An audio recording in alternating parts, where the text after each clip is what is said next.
What if a Kenyan passport was more than just a travel document, but a potential instrument capable of bypassing international sanctions? In February 2026, updated records from the U.S. Treasury's Office of Foreign Assets Control (OFAC) listed a Sudanese national previously sanctioned in October 2024 with a Kenyan passport number included among his identifying details. The individual named in these records is Algoni Hamdan Dagalo Musa. On February 26, 2026, a post published on X by Kenyan activist Boniface Mwangi circulated a list of foreign nationals alleged to have recently obtained Kenyan passports. Among the names appearing on that list was Algoni Hamdan Dagalo Musa. The authenticity and official status of that list have not been independently verified by Kenyan authorities. Algoni is reported to be the brother of Mohammed Hamdan Dagalo, widely known as Hemeti, commander of Sudan's Rapid Support Forces RSF. The RSF has been accused internationally of serious human rights violations in Sudan's ongoing conflict with the Sudanese Armed Forces SAF.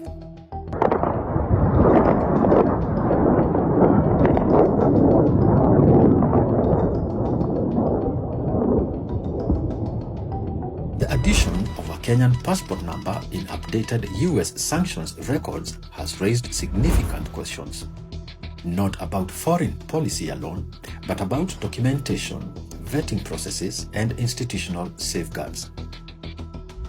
Then there is Wikinel Chivayo, a Zimbabwean businessman associated with high-value government tenders through his company Intratrek Zimbabwe. He has publicly aligned himself with Zimbabwe's ruling ZANU-PF party and has been photographed alongside senior political leaders including President Emerson Mnangagwa. Chivayo has previously faced allegations in Zimbabwe and South Africa relating to tender irregularities and financial misconduct. Like Algoni, his name appears in the leaked document. There has been no official confirmation from Kenyan authorities regarding the alleged issuance of a Kenyan passport to him. However, the absence of a formal response continues to fuel public speculation. And in politics, perception can be as consequential as fact. Now, here is where it becomes more complex. Both individuals have, at different times, been seen in proximity to high-level political circles across African states. And when such figures are reportedly seen around Kenya's leadership in a country approaching a general election next year, optics begin to matter.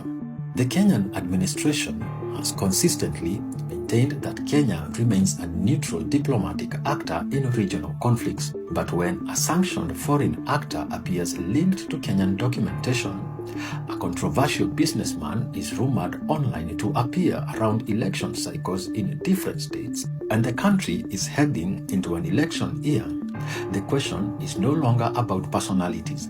It becomes about perception, sovereignty, and institutional integrity, because elections are sacred, and even the appearance of external influence can destabilize public trust.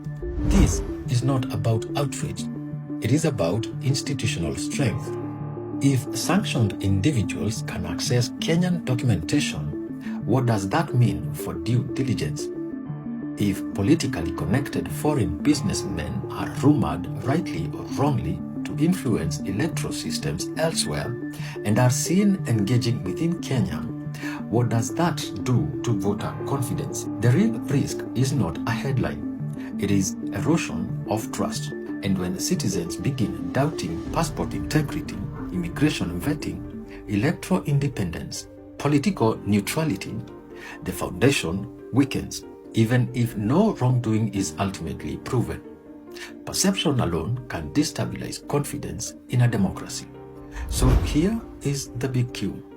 When a sanctioned foreign war-linked figure is listed within Kenyan documentation, when a controversial businessman is alleged to be pursuing Kenyan citizenship while being trailed by political controversy in multiple states, and when both are seen within political proximity during an election cycle, what does that mean for Kenya's institutional safeguards? Are our systems resilient enough to withstand pressure from money, from politics, from foreign interests? Or are we underestimating the power of perception in an election year? Because once electoral confidence has been shaken, the damage goes far beyond politics. It touches sovereignty, it touches legitimacy, and it touches the future. This is not an accusation, it is a call for clarity. Institutions are strengthened by transparency, not silence, and democracies are protected by vigilance, not fear.